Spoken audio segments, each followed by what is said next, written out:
Salut sama gars yi ñu ngi leen nuyu di leen siyaare ni ñuy suivre depuis votre chaîne C5 Info di la wax ne si tu es nouveau merci de t'abonner mën nga abonné nga activer cloche de notification bi pour mën a jot li nga xamante ni mooy yeneen vidéo yi ñëw aussi mën nga def sa réaction ci commentaire yi et puis bul fàtte like vidéo yi parce que c'est vraiment très important pour nous. tey nag ñu ñëw fas yéene waxtaan ak yéen ci équipe nationale bu Sénégal qualification ak aussi tirage boobu nga xamante ni bi moo war a xew suba fu ca Qatar à Doha war a déterminer ñan ak ñan ñoo war a bokk poule ci mondial boobu di xew. Mais avant tout d'abord on tenait à féliciter l'équipe nationale du Sénégal ñu féliciter bu baax féliciter waat gaynde yi di leen jaajëfal ci exploit bi nga xamante ne bi réussir nañ ko muy qualifier foofu ca Qatar qualifié wu ci mondial boobu di xew ca Qatar pour la 3e fois et pour la 2e fois consécutive et puis ñu def benn mbir boo xamante ne bi aussi bu jafe la mooy une équipe africaine jël remporter li nga xam ne mooy titre de champion d'Afrique après qualifier de suite foofu nga xamante ne bi mooy sa coupe du monde ba c'est pas chose facile bëriwul lu muy am. Donc félicitations à toute l'équipe nationale du Sénégal mais aussi ñu fas yéene waxtaan ci loolu nga xam ne mooy sélection Aliou Cissé bi parce que carrément am na yeneen joueurs yoo xamante ne bi ciblé nañ leen am yeneen joueurs yoo xam ne cité nañ leen ku ci mel ni Malang Sarr ku ci mel ni Sofiane Diop Boubacar Camara Moussa Ndiaye et ainsi de suite ñoo xamante ne bi nii ñii ay sénégalais lañ te peut-être ils sont prêts à porter le maillot national. Aussi lan mooy war a nekk li nga xam ne mooy seeni chance foofu ci équipe nationale bi parce que gis nañ ne c'est pas du tout facile nga am place instant bi ci équipe nationale bu Sénégal. Mais avant ñuy wax ci sélection joueurs yooyu ou pas par Aliou Cissé ñu wax ak yéen d'abord ci loolu nga xamante ni mooy tirage au sort bi am suba foofu ca Qatar à Doha pour déterminer ñan ak ñan ñoo war a bokk poule ñuy rappeler que ne compétition bi 32 équipes la ay équipe nag yoo xamante ni bi tasaguñ nañ leen ci ay chapeau muy 4 chapeau bu ne génne benn équipe mu fekki moroomu chapeau muy 4 donc des poules de 4 pour former des poules de 4 et ce sera 8 poules lay doon juróom-ñetti poules chapeau 1 bi nag mi constitué wu de Qatar Belgique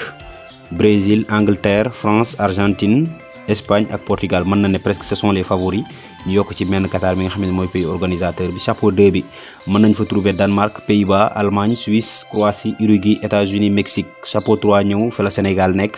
en non lion de la Teranga yokk ci Iran Japon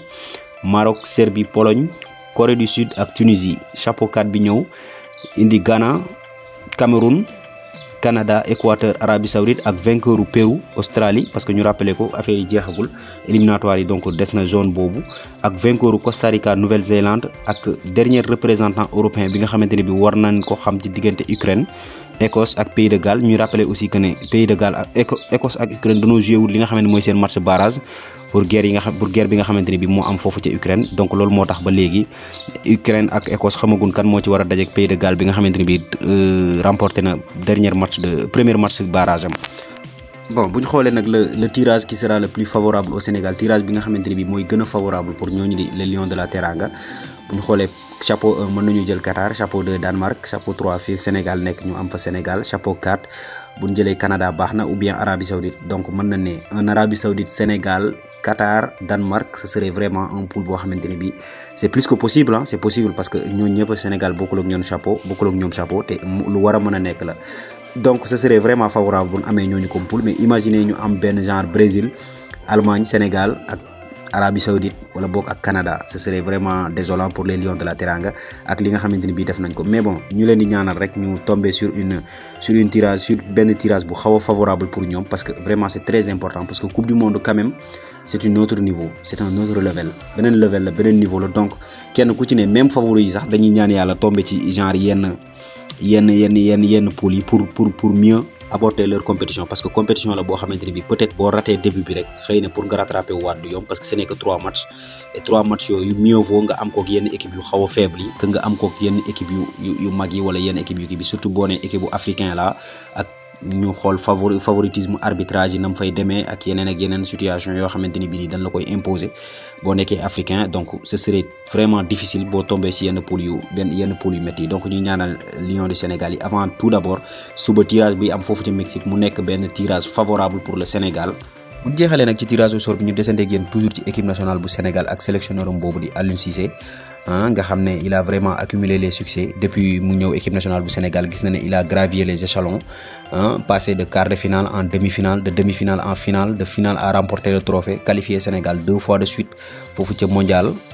vraiment mondial bale jàll nag ñu gis ne génnuñu woon suñu poule ren ñuy ñaan yàlla mu yóbbu ñu fu kawe suñu jort génnuñu suñu poule avant tout d'abord pourquoi pas dem ba 8e de finale quart de finale demi-finale être le premier pays africain à xam nga yegg foofu ci demi-finale ba ñu gis nag ne il a un groupe bien garni franchement groupe la yor boo xamante ni bi n'importe quel entraîneur tactique technicien wax dëgg yàlla bu ko yoroon it franchement war na koy eggale fi nga xamante ni bi foofu la ko Aliou Cissé parce que benn am na des joueurs de qualité des joueurs de haut niveau am un leader li nga xamante ni bi équipe Sénégal presque mën na ne depuis 2002 ba léegi amagu ko woon muy un leader sur les cages am leader ci axe bi am leader ci milieu de terrain am leader aussi ci attaque bi en grosso modo partie boo jël ci terrain bi rek presque équipe nationale du Sénégal am na fa un joueur majeur boo xamante ni bi il fait partie des meilleurs de leur génération mais tey ji aussi ñu gis ne am na yeneen joueurs yoo xamante ni bi war nañu mën a ñëw intégrer groupe bi war nañu mën a ñëw bokkaat ci groupe bi mais peut-être ça serait un peu difficile nag pour ñoom parce que tey il faut ñu xeex seen place il faut tamit ñu prouver li nga xamante ni bi ni war na mën a tax ñu ñëw inséré wu ci équipe bi parce que gis naa ne franchement ñi fi nekk ils ne vont pas leur faciliter la tâche du ñoom parewuñu pour génn pour may seen place ñeneen et ku ne xam ne ne sélection moo demee noonu il faut am ñoo tànn am ñoo bàyyi parce que tey ku ci mel ni Malang Sarr ku ci mel ni comme ni ma ko cité sànq ku ci mel ni Boubacar Camara Moussa Ndiaye bi nga xam ne mi ngi évoluer foofu ci Barça équipe B bi ak kooku di Sofiane Diop Boubacar Camara franchement ay joueurs lañ yoo xam ne yu am talent la boo xoolee nag joueurs yooyu yëpp ki ci nar a ëpp chance mooy peut-être Sofiane Diop parce que c'est un joueur boo xamante ne bi c'est un joueur à vocation offensive te mën na ne Sénégal instant bi offensive la gën a soxla que ci défensive parce que tout simplement boo xoolee tey défensivement parler le Sénégal est vraiment costaud parce que ci ginnaaw am na ñaari axe yoo xamante ni bi ñooy les titulaires indiscutables mais gis nañ benn Pape Abdou Cissé bu nekk ci ginnaaw boo xamante ni bi tey ku ci blessé ci axe yi il est prêt à prendre ta place et même pourquoi pas xeex même place am devant Abdou Diallo pourquoi pas parce que gis nañ keroog match bi ñu ko dugalee contre Égypte il a été titulaire franchement il a été à la hauteur des attentes franchement donc aussi ci latéraux yi ñu gis ne Bouna Sarr mi ngi xëccoo fële place am ak kooku di Youssouf Sabaly muy un duel qui fera parler gis nañ ci côté gauche bi Saliou Ciss s'est imposé depuis un bout de temps bon peut-être Malang Sarr buñ ko sélectionné peut-être foofu il peut faire l'affaire parce que mën na concurrencer ak kooku di Saliou Ciss parce que Malang Sarr c'est un gaucher buy évoluer foofu ci Chelsea mais il faudra pour lui aussi de trouver un temps de jeu mu trouver benn temps de jeu parce que Malang Sarr temps de jeu am dafa xaw a faible donte mi ngi jouer Chelsea nag mais bon il joue assez peu foofu ci Chelsea. Pour Boubacar Camara nag je pense que les chances sont un peu réduites pour moom parce que gis na ne poste yi muy football yëpp peut-être le Sénégal point fort am foofu la nekkee presque parce que boo xoolee moom 6 lañ ko gën a nemmeeku muy football wala bokk loolu di axe central te boo xoolee 6 yi fii ci Sénégal ay 6 lañu ëppale ci yeneen postes yi vraiment et des 6 de haute qualité parce que Nampalys Mendy 6 la Gana Gueye 6 la peut-être boo xoolee Cheikh Kouyaté aussi pareil nga ñëw ci axe bi nga xamante ni bi mooy presque poste bi ñu ko gis bi mu ëpp lu muy joué sax Sénégal tey jii mën na ne wax dëgg yàlla son défense bi moom amut leen luñ ciy wax avec un Kalidou Koulibaly patron ak kooku di Abdou Diallo nga xam ne leer na ñëpp que ne bu wéree peut-être moom mooy titulaire indiscutable bi et un Pape Abdou Cissé aussi ak prestation bi mu def keroog gis nañ ne tamit vraiment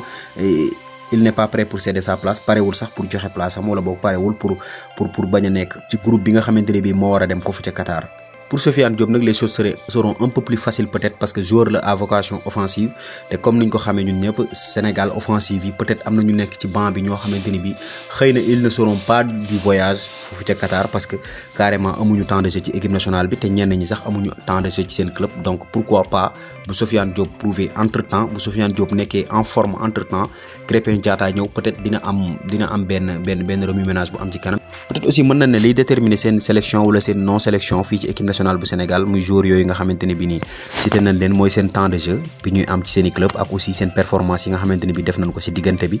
parce que vraiment coupe du monde bi c'est pour bientôt peut-être mën na ne 7-8 mois d'ici 7-8 mois mais aussi dana am ay match de préparation yoo xamante ne bi sans doute ku ci nangu Sénégal dina la sélectionner pour nga ñëw jouer ci match de préparation yooyu ça dépendra aussi de performance yi ngay accomplir fii ci match Sénégal yi donc franchement tous nos encouragements à ces jeunes internationaux sénégalais qui aspirent à jouer ci équipe nationale bu Sénégal ñi nga xamante ne yu bëgg nañoo jouer franchement ci équipe parce que ku ci mel ne Boubacar Camara manifesté na ko carrément surtout ci Sakro Gaynde yi aussi nos félicitations à Bouna Marasta El Tactico nga xamante ne bii de 2017 à 2022 jóge na ci Bouna Marasta dem ci El Tactico muy vraiment un élément indispensable un pièce essentielle ci réussite du Sénégal ci footballu Afrique instant bi ñu toll. li lan lay indiloon nag seen chaîne C5 Info di la wax ne ba tey bu dee gan nga ci page bi mën nga abonné nga activer li nga xam ne mooy cloche de notification yi pour mën a jot yeneen vidéo yi nga xamante ni bii ñooy ñëw aussi bul fàtte liker vidéo bi parce que c'est vraiment très important pour nous aussi les commentaires et les suggestions sont toujours les bienvenus merci et à très bientôt.